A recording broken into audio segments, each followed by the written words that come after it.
Foro Igualdad de Género en la Administración de Justicia. Elecciones Judiciales 2024. Participan candidatas y candidatos al Tribunal Supremo de Justicia en el marco del programa El Ojito Feminista. Organizan SINCAD, Defensor del Pueblo, Universidad Autónoma Juan Misael Saracho a través de Radio Universidad y Canal 9 Televisión Universitaria y la Red Departamental de Lucha contra la Violencia, en coordinación con el Tribunal Electoral Departamental, con el apoyo de la Coordinadora de la Mujer y la Asociación Sueca para la Educación Sexual, RFSU. Elecciones Judiciales 2024.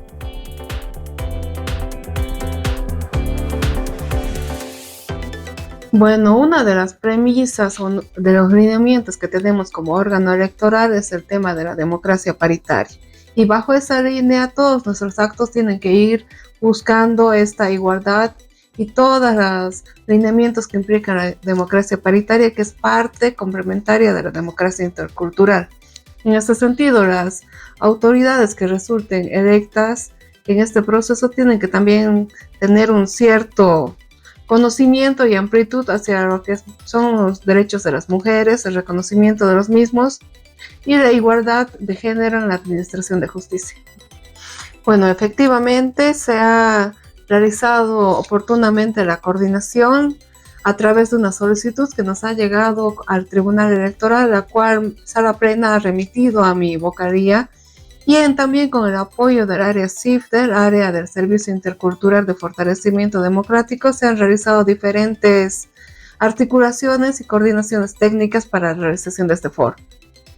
Bienvenidos, bienvenidas al Foro Elecciones Judiciales 2024, Foro Igualdad de Género en la Administración de Justicia, en el marco del programa El Ojito Feminista para mirar la calidad de los servicios públicos que atienden a las víctimas de violencia. Hablamos de ese tema, violencia, feminicidio y estupro. Hoy conversamos también con los candidatos al Tribunal Supremo de Justicia y tenemos también en representación de la sociedad civil organizaciones que trabajan esta temática a través de diferentes representantes. Va a compartir con nosotros el foro la abogada Gabriela Moscoso Vargas y Cecilia Bolívar Corrillo. Las conocemos. Gabriela es psicóloga, abogada, tiene diplomado en Derechos Humanos y Litigio Internacional, psicóloga y psiquiatra forense, educación superior. Tiene experiencia laboral como docente universitaria en las defensorías en el CDGES y actualmente es técnica del equipo de comunicación alternativa con mujeres. Cecilia Bolívar actualmente es la delegada defensorial en Tarija. Ella es abogada, conciliadora, facilitadora de prácticas restaurativas y mediadora penal. Maestra en Derecho y Economía en la Universidad de Buenos Aires, Argentina, y diplomados en Niñez, Adolescencia y Derechos Humanos. Así como hemos conocido a nuestras especialistas, vamos a conocer ahora a los candidatos que están presentes en este foro. Volvemos a recordar que cada uno de los candidatos al Tribunal Supremo de Justicia han sido invitados de manera formal. Quienes no están presentes en el foro han decidido de manera propia y autónoma, sin presión alguna, de no asistir por motivos que están ajenos a la organización de este foro. Vamos a conocer a los candidatos presentes. ¿Qué dice el tribunal de ellos? Hoy la justicia está secuestrada por el poder político. Sin independencia judicial no hay democracia y esto abre la puerta a la dictadura. Por eso propongo liberar a la justicia del control del gobierno y de la corrupción, con jueces que respondan a la ley y no a la política. Liberemos a la justicia. Es urgente un cambio en la justicia. Propongo que jueces y vocales sean personas comprometidas y valientes en la administración de justicia.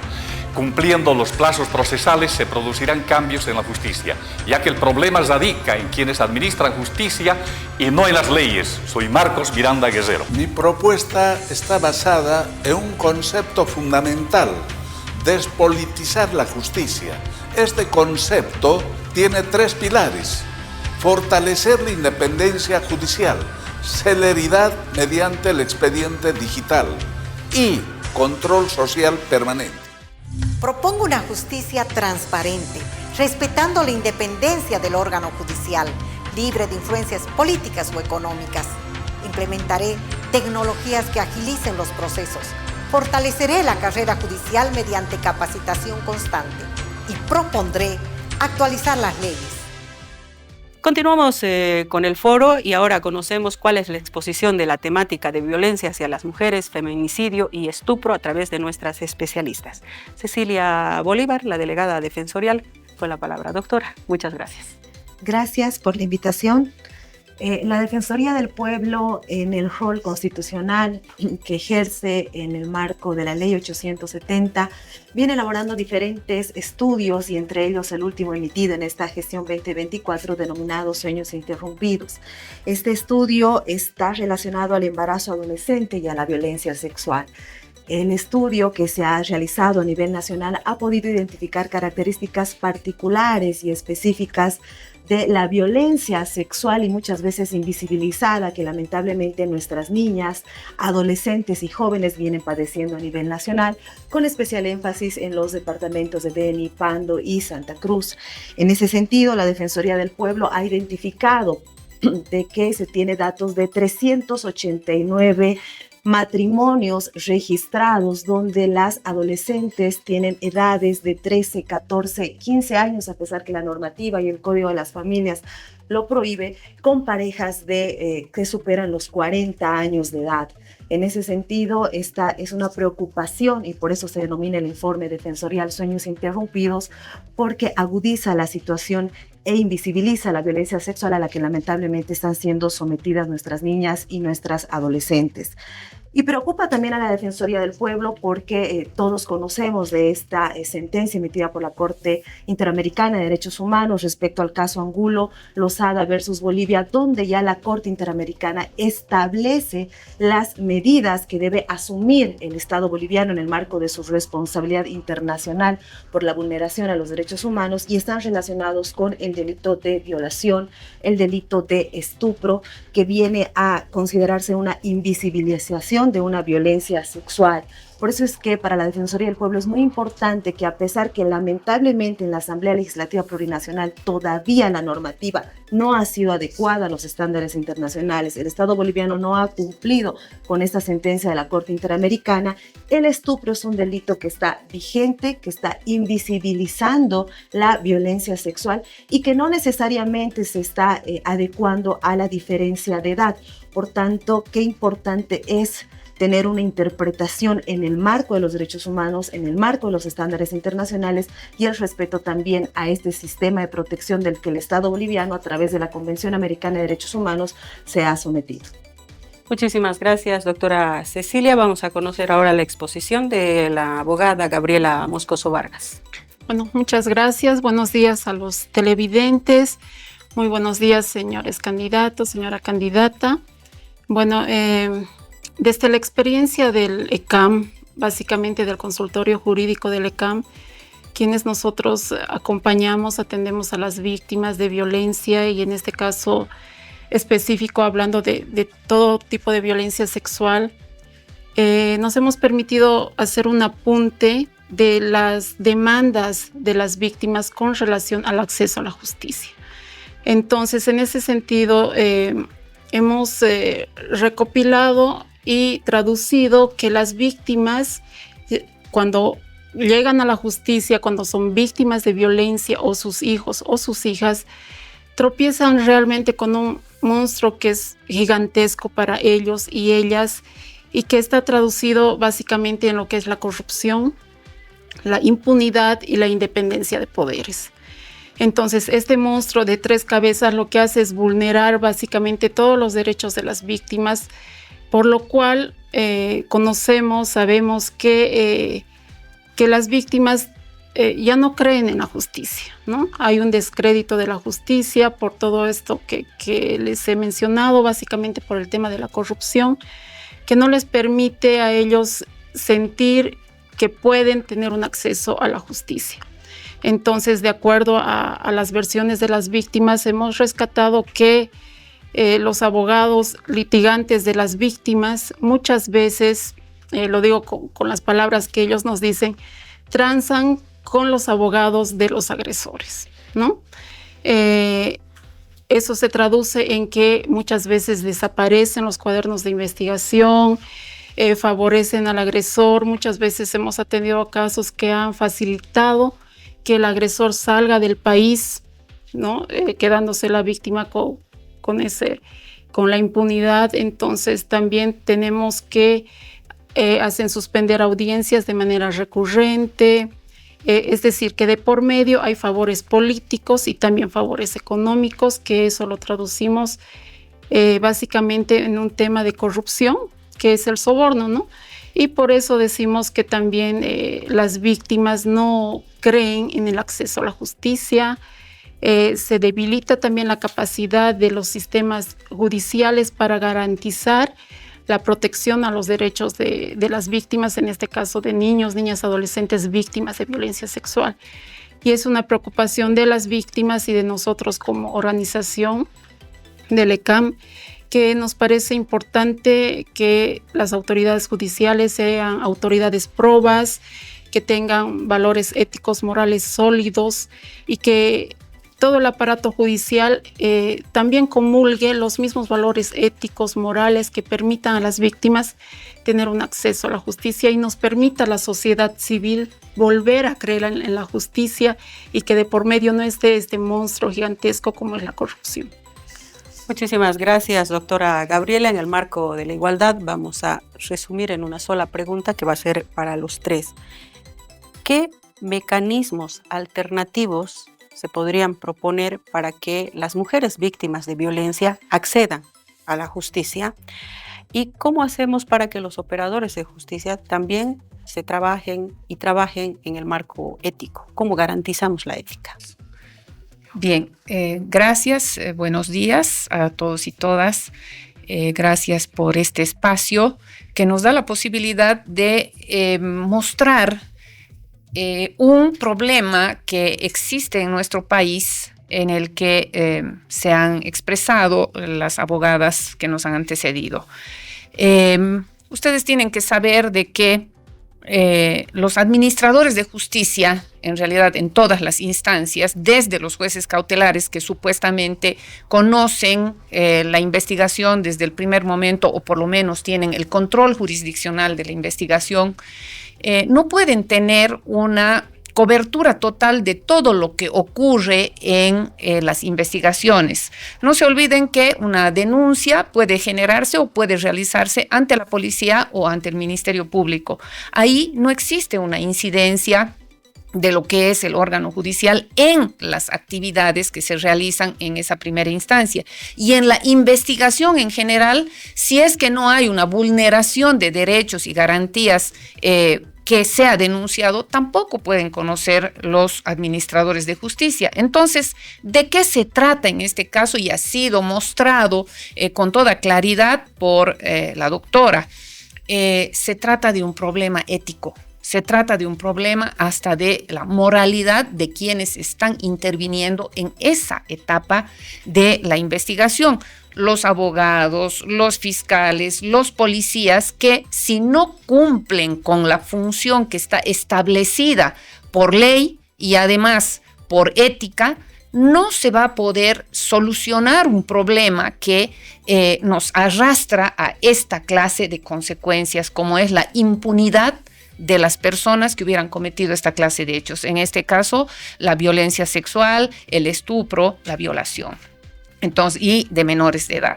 Y por eso es de que es tan importante que todos los operadores de justicia tengan que tener esa probidad, tengan que tener la ética y tengan que tener los valores para que pueda administrarse justicia de manera eficiente y eficaz.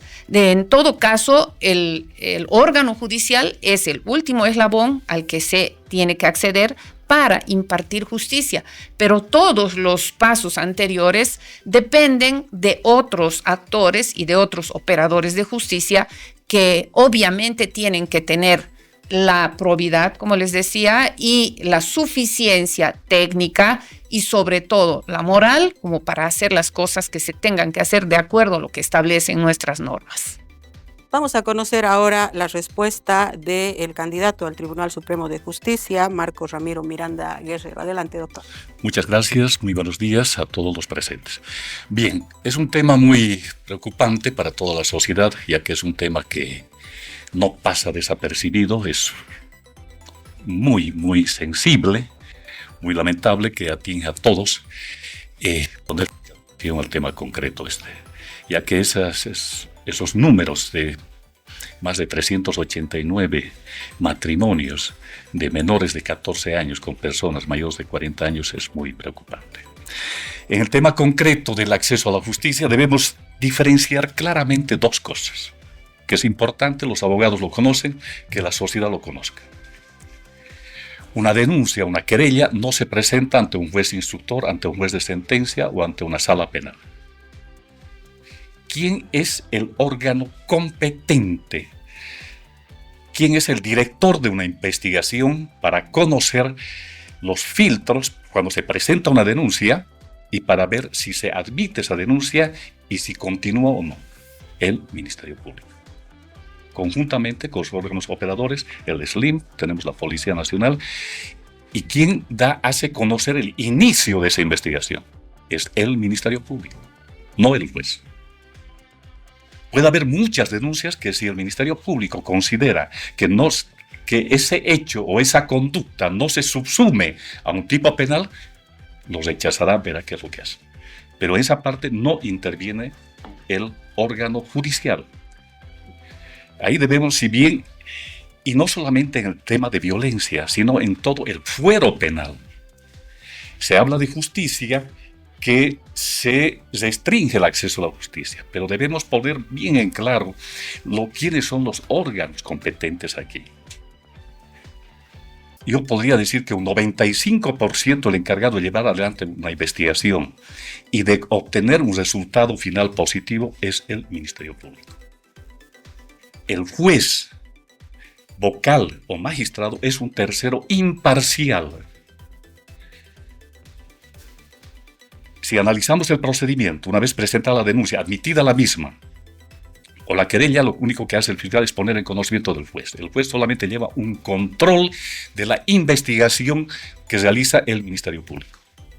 Excepcionalmente, cuando existe alguna vulneración a algún derecho que no es atendido en el Ministerio Público, recién se acude al juez para que restablezca esa irregularidad. Mientras tanto, un proceso puede llegar hasta, si no se presenta la imputación y se pide una medida cautelar, recién interviene el órgano judicial disponiendo una medida cautelar personal o una real. Y por supuesto, homologando las medidas de protección que lo solicita oportunamente el Ministerio Público.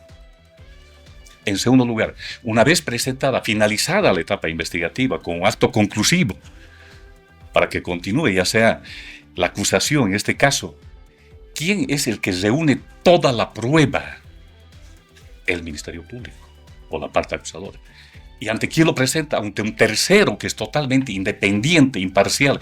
Consiguientemente no podemos hablar del órgano judicial como un tercero que está negando el acceso a la justicia. Doctor, ya es tiempo. Recordamos en el marco de la metodología del Foro Igualdad de Género en la Administración de Justicia, la participación se hace de acuerdo a las normas establecidas en el orden de la papeleta. Y es así que ahora vamos a conocer también la propuesta del candidato al Tribunal Supremo de Justicia, Zacarías Valeriano Rodríguez. Doctor, lo escuchamos. Gracias. Inicialmente agradecer a las instituciones que convocaron a este foro debate.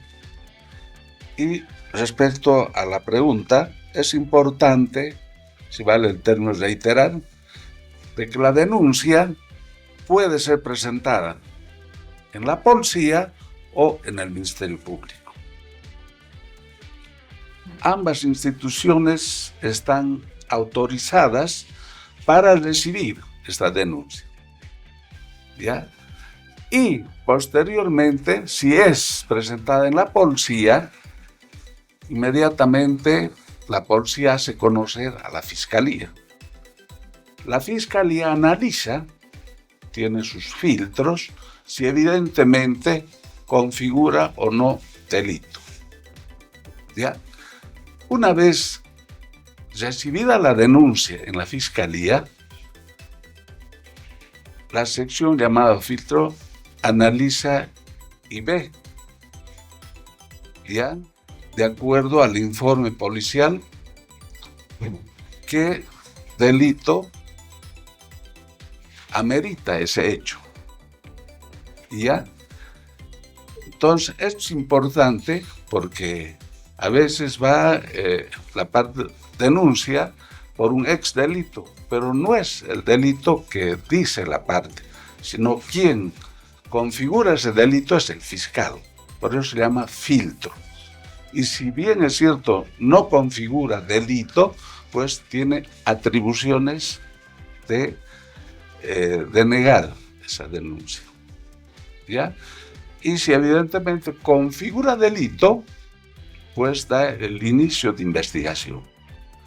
Lastimosamente, dentro de la práctica tenemos un vacío, que en el momento de dar el inicio de investigación, no se hace conocer al juez los hechos, cuando eso es elemental, si vale el término fundamental, porque en base a los hechos, el juez va a tener convicción, cómo se han suscitado los hechos. Lastimosamente, en nuestra actualidad, el inicio de investigación son 4 o 5 líneas. Es nuestro gran problema y nuestro gran vacío, cuando se debe hacer conocer los hechos para que el juez tome conocimiento cómo se han suscitado estos hechos y qué medidas puede tomar el juez en base a los hechos, ¿ya? Entonces es importante que se haga conocer al juez los hechos, cómo se suscitaron. Debido a eso es que existen un montón de vacíos. Gracias, doctor. Estamos con 3 minutos por participación, es lo que el tribunal nos dice, como les hemos hecho conocer en la metodología que se les ha enviado. Buenos días, muchas gracias por la invitación. Agradecer a todas las instituciones que han organizado este foro a fin de permitir que todos los candidatos podamos llegar a conocimiento de toda la población. El acceso a la justicia con perspectiva de género es un elemento fundamental para garantizar una sociedad equitativa. ¿Y cómo los magistrados podemos garantizar este acceso? Es incorporar la perspectiva de género en todas las decisiones judiciales. Tenemos estudios en el que se evidencia que en los fallos judiciales pronunciados en el año 2023, únicamente el 13% se ha aplicado resoluciones con perspectiva de género. Ello implica que se debe trabajar en mayor incidencia tanto en los operadores de justicia, desde los auxiliares hasta los magistrados, para que esa situación sea realmente protegida a través de las resoluciones judiciales. Se deben establecer servicios de atención prioritaria a las mujeres, a los niños, a las personas adultas mayores, a las personas con capacidades diferentes, a efectos de que sus derechos sean realmente respetados. Proporcionar información a las víctimas de violencia sobre los derechos que ellas tienen y a fin de que ellos puedan ejercitar sus propios derechos dentro del ámbito judicial. Asimismo, se debe aplicar los estándares más altos de protección de los derechos humanos, tanto para la protección de la mujer como para todos los sectores vulnerables. Entonces ahora vamos a retornar la palabra con las abogadas especialistas en el marco de la representación de la sociedad civil, 1 minuto cada una, y qué es lo que pudiera haber quedado en el aire de la respuesta de los candidatos. Gabriela, por favor. Bueno, este foro va a llegar a la población en general, no solamente abogadas, abogados o profesionales que puedan entender lo que ustedes han expuesto en un lenguaje técnico, pero nuestra gente de a pie, los que nosotros atendemos en el ECAM, es población que ha sido vulnerada, no solo por un delito, sino es altamente sensible, vulnerada en sus derechos también por el aparato judicial, ¿no? Lamentablemente. Entonces ellos peregrinan todo el tiempo por justicia y ellas y ellos necesitan saber con certeza que nuestras autoridades judiciales puedan, ahora en este cambio que va a haber de autoridades, justamente reitero, darles esa certeza de que sí van a tener un acceso a la justicia y que puedan, ellas, estamos hablando de igualdad, de equidad y de justicia social, ¿no? Entonces, que puedan acceder igual a la justicia sin importar si vienen del campo, si tienen dinero o no tienen dinero, si saben expresarse de una u otra manera. Entonces, solamente esa reflexión. Gracias, doctora Cecilia. Gracias por la respuesta.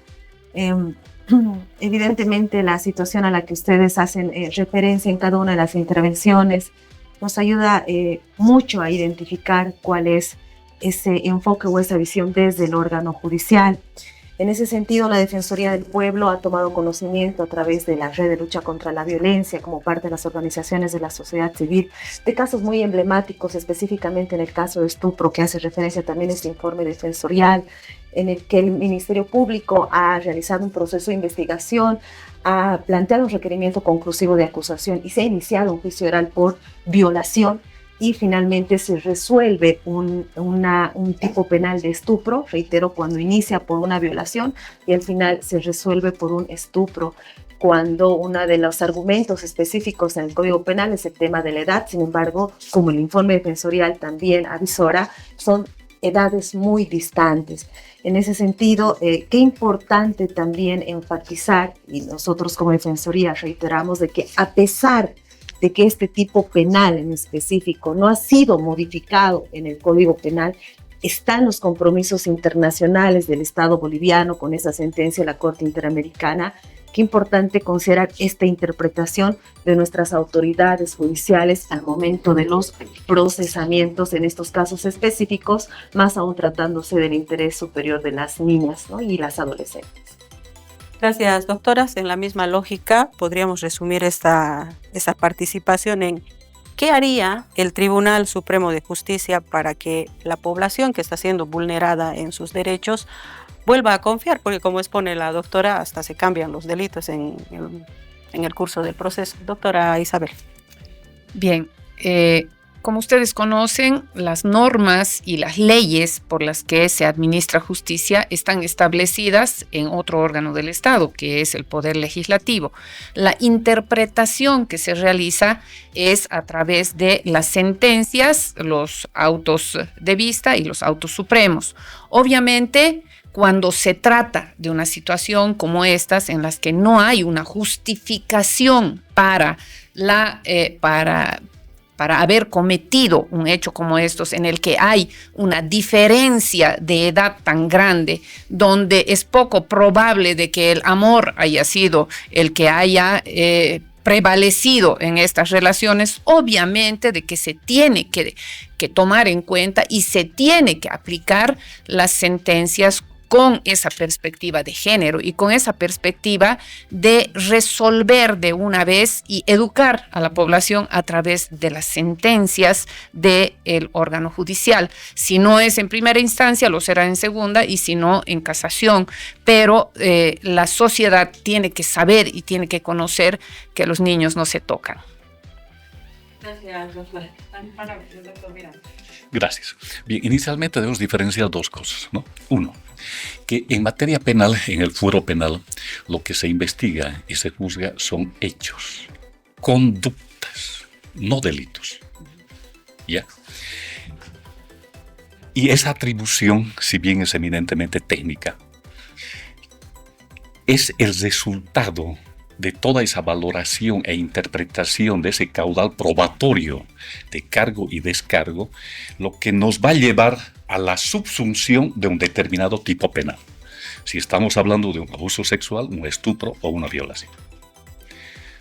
En segundo lugar, toda calificación que lo efectúa el órgano acusador, ya sea la parte civil, la parte querellante o el Ministerio Público, siempre es de carácter provisional.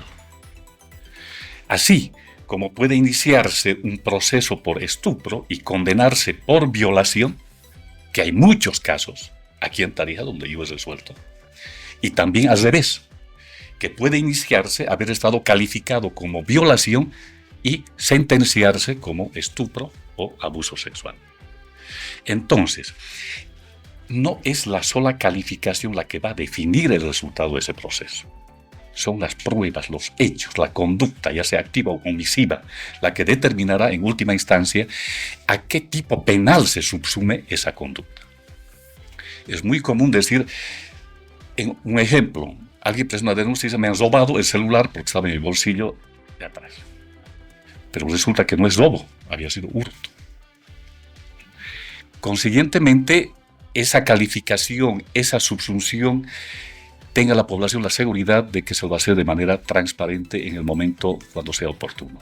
Muchas gracias. Doctor Zacarías, escuchamos. Gracias. Evidentemente, reitero, como dije, es tan importante el análisis de los hechos. En base a los hechos se realiza la tipificación del delito. Por eso que mi planteamiento es claro, preciso y concreto. En cada inicio de investigación se debe insertar los hechos, cómo se han suscitado los hechos. En base a eso, tiene una clara visión el fiscal, el juez particularmente, porque en nuestra actualidad solamente se coloca el inicio de investigación, el delito y los artículos del Código Penal. Y los hechos, hay un vacío grande. En base a eso, el juez cautelar automáticamente va a tomar conocimiento cómo se han dado los hechos y qué medidas cautelares ameritan de acuerdo a ese hecho. ¿Ya? Reiterando que la calificación es provisional. En base a los hechos, a los indicios y a las pruebas, pues se hará una calificación ya para llegar a juzgarlo. Bueno, considero que los magistrados del Tribunal Supremo de Justicia debemos acercarnos más a la sociedad, brindar una administración de justicia de acuerdo a las realidades que se presentan dentro de nuestra sociedad, brindar nuestras salas que sean transparentes. La transparencia dentro de la administración de justicia, sobre todo, para que la población vuelva a confiar en lo que es la administración de justicia. Evitar de manera contundente la injerencia política dentro de los fallos judiciales. Evitar de manera contundente la corrupción.